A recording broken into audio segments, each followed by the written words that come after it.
Mani sauc Valentīna Skarnele, un es esmu strādājusi Laimā apmēram 40 gadus. Esmu augusi un dzīvojusi Čiekurkalnā, tas ir ļoti tuvu Laimai. Un zināju to, ka mums kaimiņa meitene viena strādāja Laimā, un es nolēmu arī mainīt savu profilu un atnākt uz Laimu, paskatīties, kas tad šeit notiek šajā Laimā. Šokolāde tā pati savā būtībā ir kaut kas tāds vilinošs, mistisks, maģisks, salds, garšīgs. Un tādēļ arī cilvēki vienmēr arī tiecās uz šiem te saldumiem. Kad man pieņēma Laimā strādāt, es iesāku strādāt uz ietināmā batoniņa automātu, jo bija diezgan žigla meiteņa, jo spēlēja basketbolu, man bija ļoti ātra reakcija, un tajā laikā vajadzēja uz pirkstiņiem ņemt uzreiz ar abām rokām 8 batoniņus.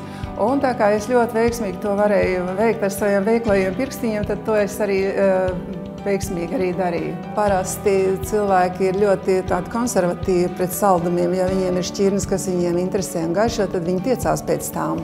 Bērniem viņi uztver tā vispārēji saldumi kaut kas, viņi nešķiro to visu, viņiem tas viss ir vilinoši kā tāds kopums, viss saldumu pasauli. Laime ir visos laikos mēģinājusi dalīties ar savu pieredzi salduma ražošanā un dalīties ar to prieku, kas ir šokolāde, lai visi redzētu to un arī pabaudītu. Un beidzot nolēma uzņēmums, ka vajadzētu sakārtot mazliet šo vidi un dot iespēju tiešām bērniem paskatīties, kā tad ražo šos saldumus un padalīties ar to pieredzi, kāda bija uzņēmumam.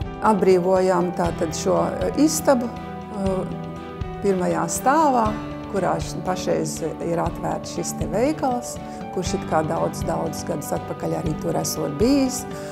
Un mēs sākām organizēt tātad šīs ekskursijas. Mēs vēlējāmies, lai tas būtu kaut kas tāds mistisks, skaists, intriģējošs. Protams, ka bērniem milzīgs pārsteigums ir tad, kad viņi ieraug šo lentu un pa šo lentu iet šīs plūsmā plūst šīs konfetītes uz ietinamiem automātiem. Un tik skaisti viss tas tiek organizēts līniņās, tā kā zaldātiņi, kā skudriņas uz šīm te automātu liksdiņām aiziet šīs te konfetītes. Daudz 10 actiņas vēro arī šos strādniekus, kā viņi strādā un šo konfešu plūsmu. Tā ir visa kolektīva uzticēšanās un arī sadarbība ar šiem ekskursijas tātad dalībniekiem. Visas grupas vēlējās pabūt tajā vidē, kāda ir tā ražošana, izjust šo te auru un redzēt tās iekārtas. Šī interese par šo te ražošanas vidi bija milzīgi liela. Šokolādes istaba bija aizsākums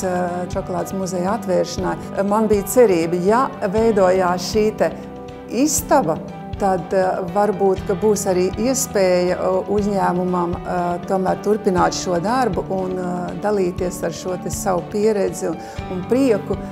Un mani ļoti priecē, ka ir atvērts šokolādes muzejs un ka bērni un visi interesantie var apmeklēt šo muzeju un turpināt iepazīties ar Laimas noslēpumiem.